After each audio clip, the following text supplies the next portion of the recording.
And so the process is repeated over and over.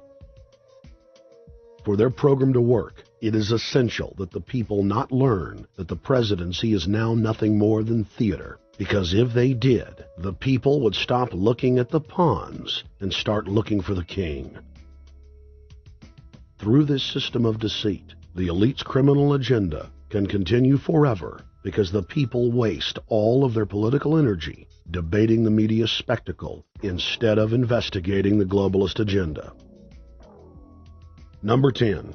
It's Obama's job to sell the public on globalist policies that aren't in the people's best interest.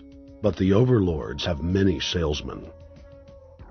His most important function is to protect the criminal oligarchs from prosecution while they loot the economy worldwide, start new wars, and engage in torture.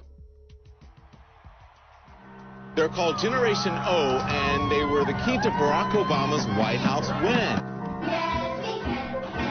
During the campaign, Barack Obama used the internet like no other candidate before him, harnessing the energy of millions of his supporters. But the question now is, what to do with this young, eager, energetic army? This gives Barack Obama and his administration contact information for so many people, so next time he needs to push his legislation, he can contact all these people. Kennedy-esque. I feel as though this was like when John F. Kennedy was elected. Shouting, smiles, and tears. It was the scope of Obama's victory that was most impressive. I saw a photograph of Obama playing basketball. And I said, you know what? I see him as a leader, and that's the world that's in his hands.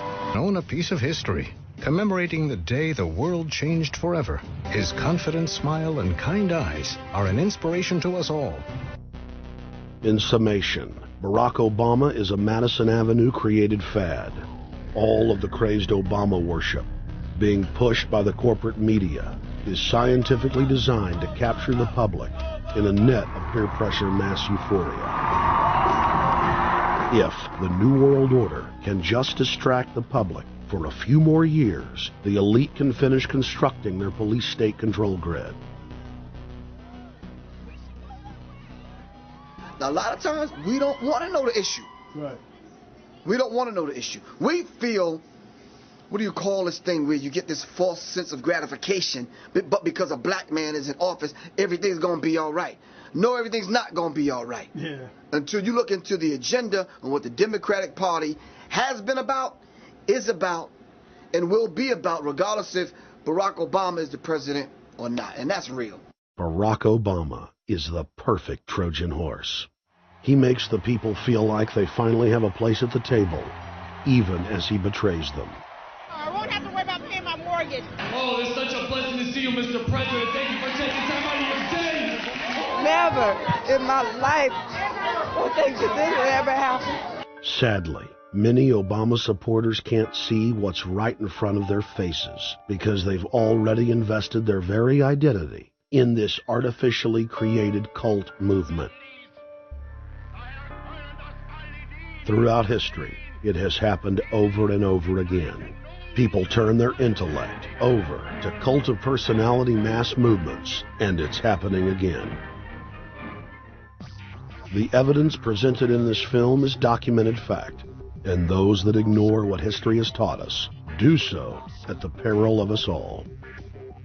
As frightening as the information in this film is, there are many things we can do to stop the globalist agenda dead in its tracks. First, we expose the cult of Obama for what it is, a sad hoax.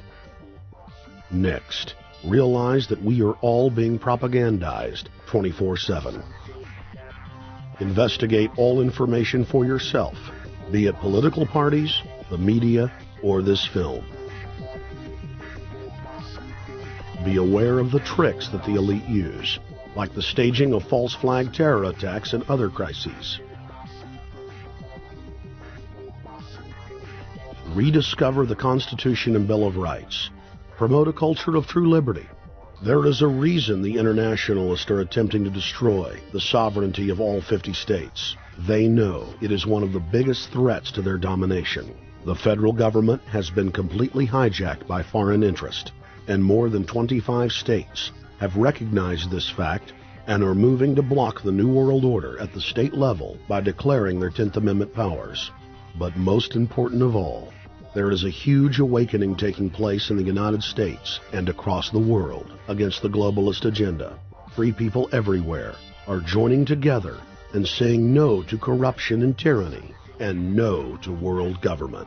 This is the center of endurance, and endurance is what wins wars. Not how many people you kill, but how long can you endure.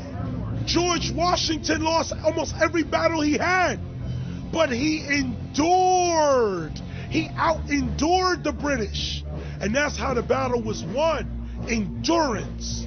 And each and every one of you watching this, every single one of you, is just as important as the people who were our founding fathers, as that you are just as important as the Sons of Liberty who met in the 1770s to philosophize about freedom, to philosophize about a republic, to philosophize about a truly free country with a republic.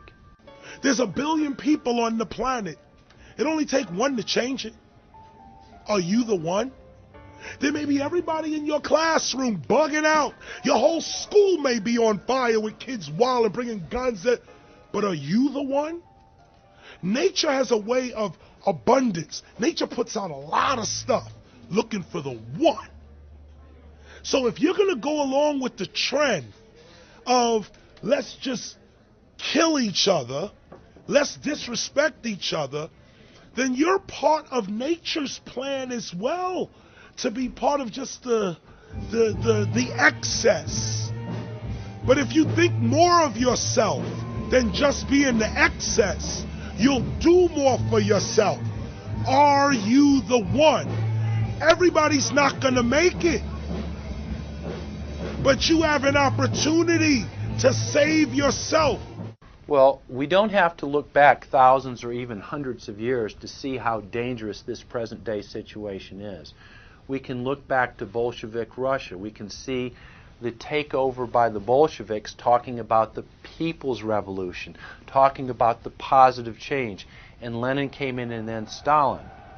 The fact is that over 40 million Russians between 1925 and 1940, good Russian, people who were Christians, people who had their own businesses, people who were educated, they were exterminated because they had their own business, because they were educated, because they believed in God's law. We can look over at Germany. Germany was in a very, very terrible economic situation, and this very charismatic leader called Adolf Hitler comes in. He makes the roads good, and he promises a better life for the people. And within 10 years,